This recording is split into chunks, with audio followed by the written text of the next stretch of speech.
morning with technical difficulties on my end, but we're together now, and I give thanks. I'm Reverend Ellen Rasmussen, lead pastor at Brown Deer United Methodist Church, and it is my great joy to welcome you to Reflections with Pastor Ellen.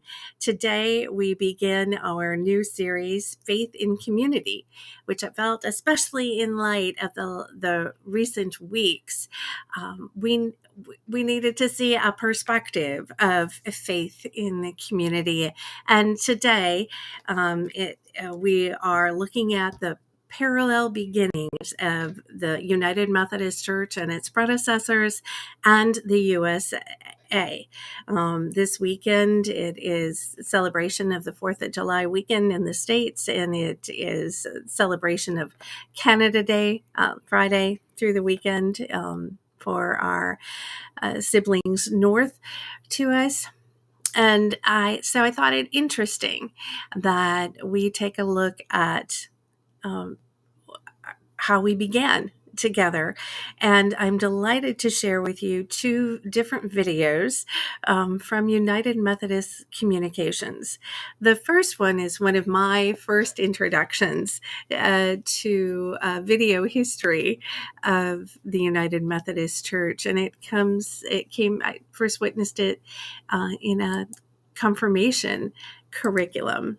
And I want to share with you the delightful Clayride. So here's one perspective of the parallel beginnings of the United States and what is now known as United Methodists.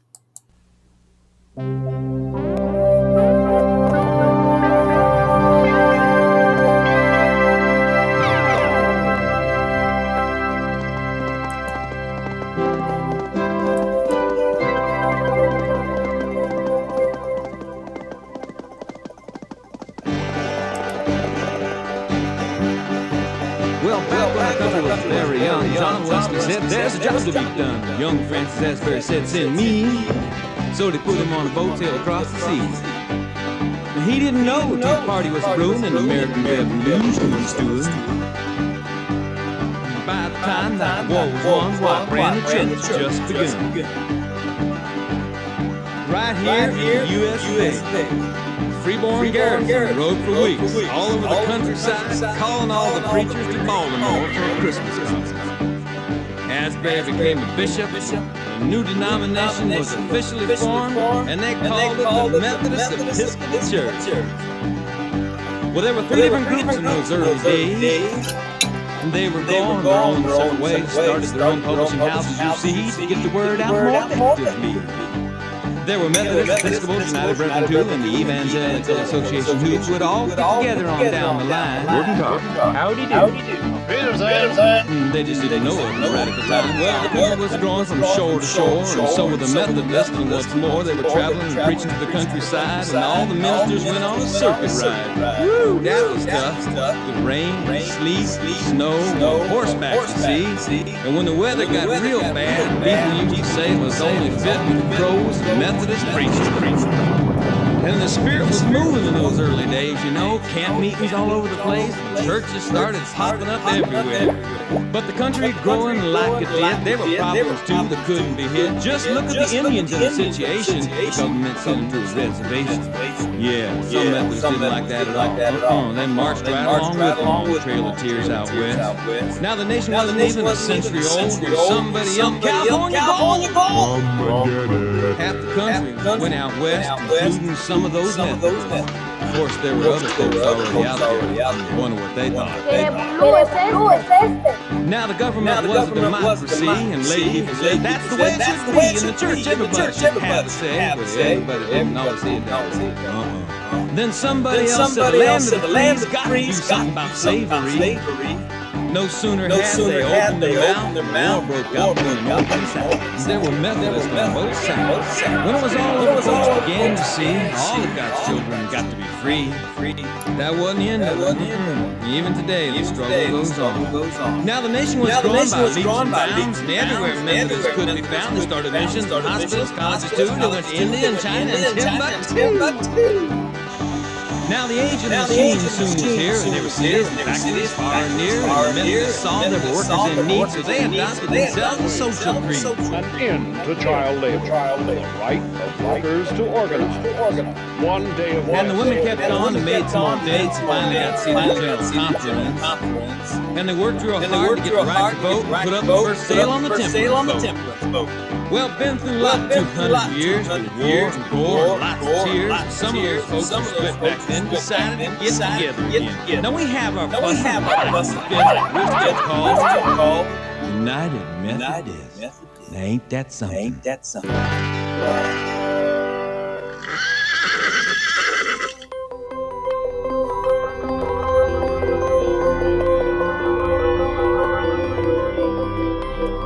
This video was brought to you by the people of the United Methodist Church through World Service donations.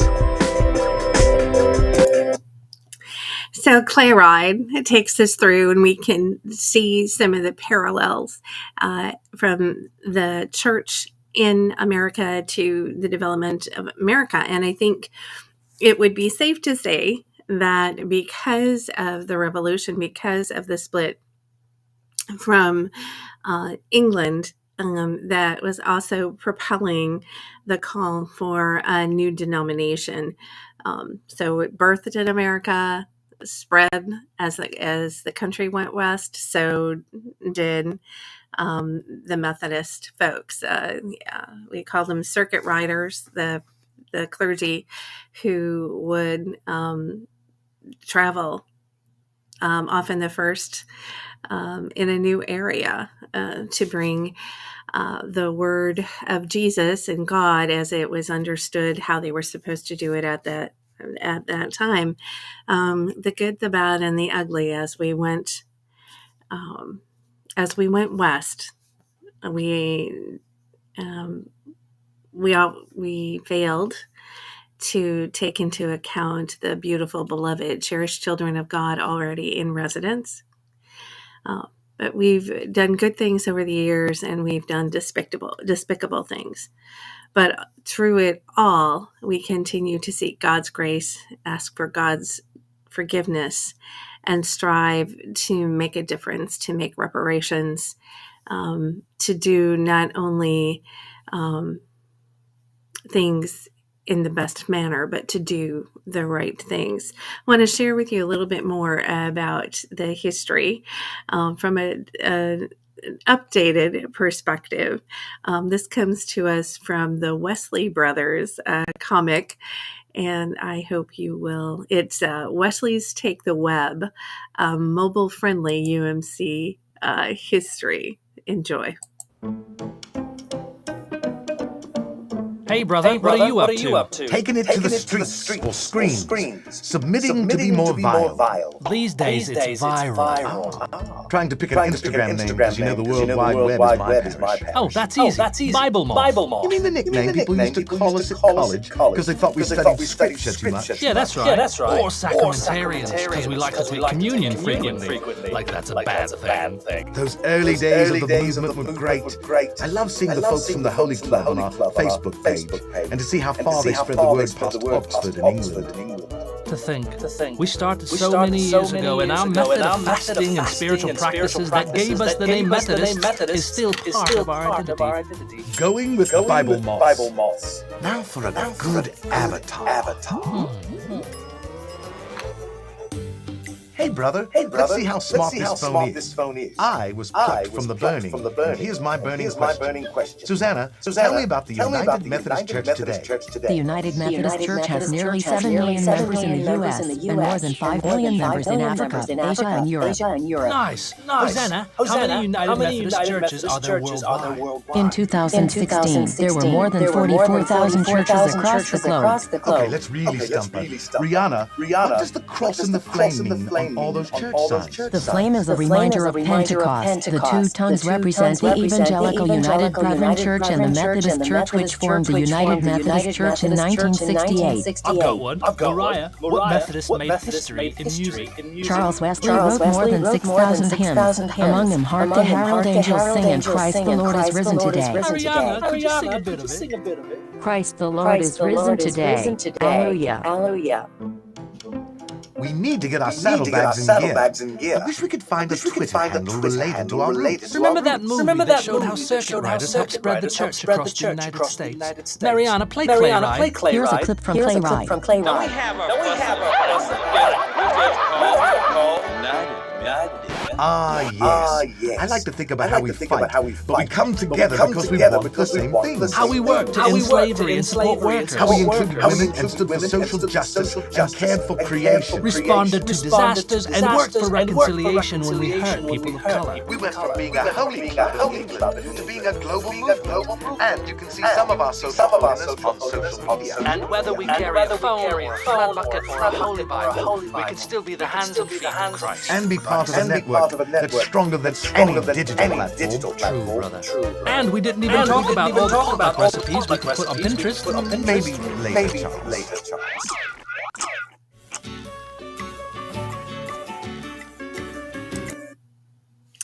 So Wesley Brothers, and you can see some of the things that we have done as people of faith in community, from establishing a social creed with and labor justice to disaster response to work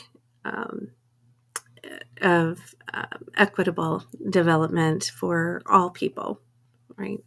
As we've shared, we've begun at the same times. The United States has a constitution, and our constitution in the church is this book of discipline, which has a preamble, has the guidelines that we use to operate, and then we also have the Book of Resolutions, which is our social statements, right? How we can have a practical divinity. John Wesley shared this was called Methodism, a little body of experimental and practical divinity, to be a people of faith, grounded in scriptures, looking at examining the traditions and resources of the early church through using reason, using our brains to have a faith that we can live out, that I understand it to be is inclusive of all people. Because the sacred and the holy is at the core of each person. We are a both and. We're to love God with all our heart, with all our mind, with all our soul, with all our strength, and we're to love our neighbors as we love ourselves. America has been called the American experiment in democracy, and right now, we see turmoil in both the United States and in the United Methodist Church. And I trust that God is at work in all of us, that we can be better, that we can grow in trust, we can grow in love, we can grow in grace, we can grow in forgiveness. For we, as United Methodists in our Wesleyan theology, believe that in prevenient grace, that God's grace is at work all the time, everywhere, for everyone. And there is this connection, this God who is calling to boldly connect with the sacred and holiness at the core of each person. However, in our brokenness, we always don't see the value in each other, and we don't celebrate the worth of each person. We don't look for the gifts, talents, and graces that are bestowed upon one another, and we don't seek to do things of the unexpected God, which I think perhaps is to be open to mutual transformation, to celebrate each other, to learn how each other needs to love and to be nurtured and cared for. And so our energy needs to be investing in each other and not control over each other. The United Methodist Church and its predecessors have journeyed long with the United States Both are experiencing troubling times. But I believe in a God of love. I believe in a God of hope. I believe in a God of reconciliation, of redemption, of restoration. I believe in a God of the unexpected.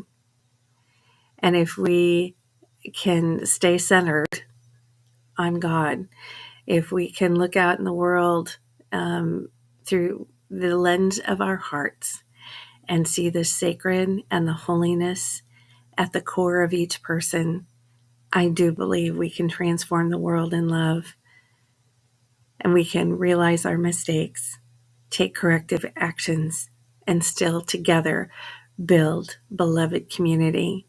Thank you for gathering this morning. I greatly appreciate it as we begin this journey about faith and community. Next week, we're going to be visiting a very special place, so to speak, as we learn about the United Methodist building located on Capitol Hill. It's the only non-governmental agency on Capitol Hill. And what kind of witness do we bear in that location? So many are celebrating this holiday weekend. Others are not, right? It's a mix. But if you are traveling mercies for you, and may you be able to be with your beloved and cherished ones.